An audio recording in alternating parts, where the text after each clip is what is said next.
Greetings to everyone. Welcome to YouTube channel. Today we will discuss about osteoporosis. First of all, I will tell you about osteoporosis. Osteoporosis refers to a decrease in bone mass. जो osteoporosis है ये refer करता है उस term को जब bone mass decrease होना start हो जाता है and density leading to an increased number of fractures. There are two forms of osteoporosis. दो किस्म की ओस्टियोपोरोसिस होती हैं. First one primary. अब हम प्राइमरी की बात करते हैं which is commonly post menopausal और सेनाइल. और अब सेकेंडरी की बात करते हैं which is a manifestation of immobilisation underlying medical disorders और long term use of certain medications. Osteoporosis most often presents clinically with frequent fractures and loss of vertebral height. अब हम डायग्नोसिस की अगर बात करें तो ये जी diagnosis is established by measuring bone mineral density. Management includes lifestyle modifications maintaining adequate levels of calcium and vitamin D and the use of bisphosphonates. अब हम नेक्स्ट बात करते हैं ओस्टियोपोरोसिस का ओवरव्यू. जो ओस्टियोपोरोसिस है is a metabolic bone disorder characterized by low bone mass and increased bone fragility. अगर अब हम इसके एपिडेमियोलॉजी की बात की जाए तो इसके अंदर आता है most common metabolic bone disease और ये इफ़ेक्ट इसने किया है 2 lakh million people world wide.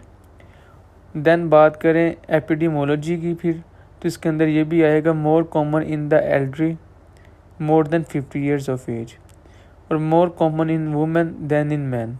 Ratio आप देख सकते हैं 4/1 है और most common in post menopausal women. अगर अब हम इसकी क्लासिफिकेशन की बात करें तो जी 2 क्लासिफिकेशन है. मेनली प्राइमरी ओस्टियोपोरोसिस और सेकंड वन सेकेंडरी ओस्टियोपोरोसिस. अगर हम प्राइमरी की बात करें तो इसके अंदर आता है आइडियोपैथिक. देन टाइप 1 में आता है पोस्ट मेनोपॉजल और टाइप 2 में आता है सिनाइल. अगर हम सेकेंडरी की बात करें तो ये आता है can occur at any as. ये किसी भी उम्र में अकर हो सकती है और कोज्ड बाय डिजीज़ डेफिशिएंसी और ड्रग्स. और ये मुख्तलिफ बीमारियाँ कमी की वजूहात और ड्रग्स की वजह बन सकती है. अब हम बात करते हैं प्राइमरी ओस्टियोपोरोसिस की इटियोलॉजी. इसके अंदर टाइप 1 और टाइप 2 आती है. अगर टाइप 1 की बात करें तो आती है एस्ट्रोजन डेफिशिएंसी. अगर टाइप 2 की बात करें तो आती है age related loss of bone mineral density. अगर अब हम रिस्क फैक्टर्स की बात करें तो फर्स्ट वन है जी एज, फीमेल जेंडर, वाइट और Asian ethnicity, family history, small stature, amenorrhoea, early menopause, physical inactivity, alcohol और टबैको यूज़. अगर इन सब चीज़ों का इस्तेमाल करें तो इस चीज़ के चांसेस हैं इटियोलॉजी प्राइमरी ओस्टियोपोरोसिस की. अगर अब हम सेकेंडरी ओस्टियोपोरोसिस की बात करें तो फर्स्ट वन आता है जी एंडोक्राइन डिसऑर्डर्स, देन आता है जी बोन मैरो डिसऑर्डर्स, देन आता है जीआई डिसऑर्डर्स, फिर आता है जी कनेक्टिव टिश्यू डिसऑर्डर्स और लास्ट वन है जी ड्रग इंड्यूस्ड. अब हम नेक्स्ट मूव करते हैं जैसा कि आप स्क्रीन पर देख रहे हैं. अब हम आपको इसकी पैथोफिजियोलॉजी बताते हैं. नॉर्मल बोन फिजियोलॉजी में आता है जी bone undergoes continuous remodelling throughout life, bone resorption. Then आता है जी resorption usually takes weeks while formation can take months. Then हम बात करते हैं during active remodelling bone is at an increase risk of fracture. First one आता है इसके अंदर new bone is less densely. Then आता है collagen maturation is impaired. Then हम बात करते हैं the remodelling rate doubles bye the age of menopause and triples 13 years letter.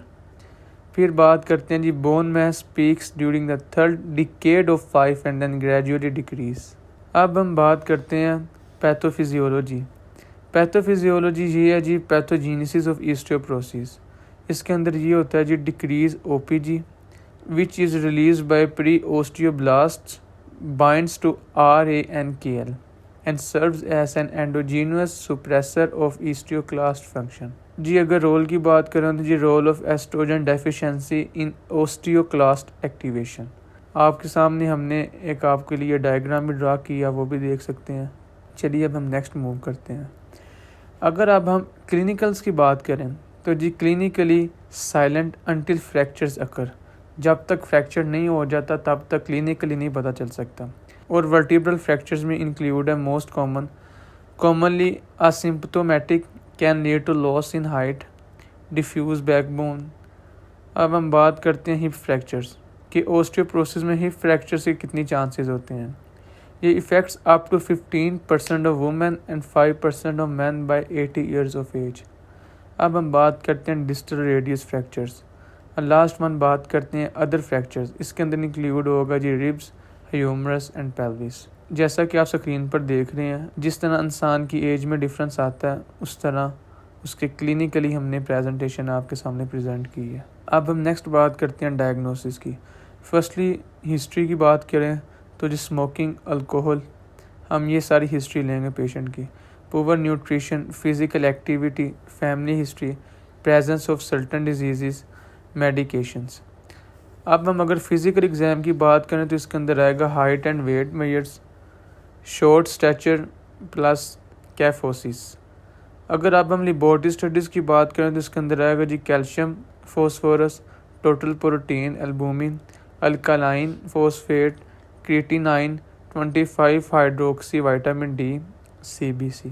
अगर अब हम क्लिनिकल क्राइटेरिया की बात करें तो आएगा जी presence of fragility fracture, fracture risk assessment tool, computer based calculator estimates 10-year risk of hip fracture and major osteoporotic fracture for untreated patients between 40 and 90 years of age based on risk factors। अब हम बात करते हैं management की। Management में आएगा जी prevention, lifestyle modification.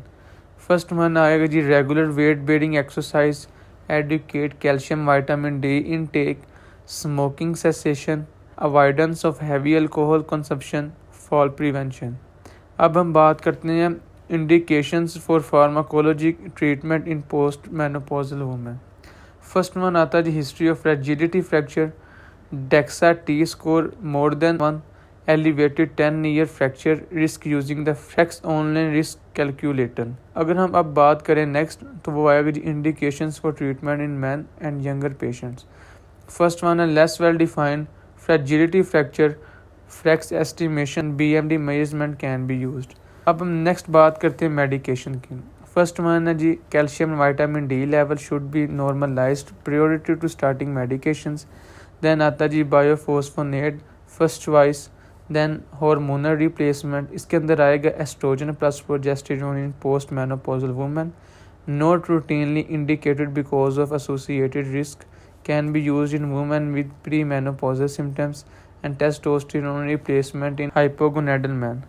Then अगर हम बात करें अदर थेरेपीज की, इसके अंदर इंक्लूड है anabolic agents, selective estrogen receptor modulators, then आता है जी डेनोसुमब, लास्ट वन है जी कैल्सिटोनिन। अब हम अगर बात करें इसकी प्रोग्नोसिस की तो वो है जी good with appropriate treatment that prevent BMD loss, then osteoporotic fractures decrease quality of life, longevity and independence in the elderly population।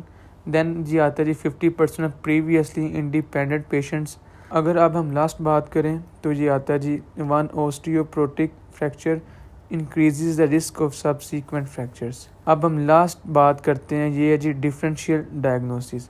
First one इसके अंदर है जी ओस्टियोमेलेसिया, देन आता है जी हाइपर पैराथायरॉयडिज्म, देन आता है जी मैलिग्नेंट बोन ट्यूमर्स, देन आता जी पैगेट्स disease of bone, then आता जी osteogenesis imperfecta, last one है जी फिजिकल अब्यूज़।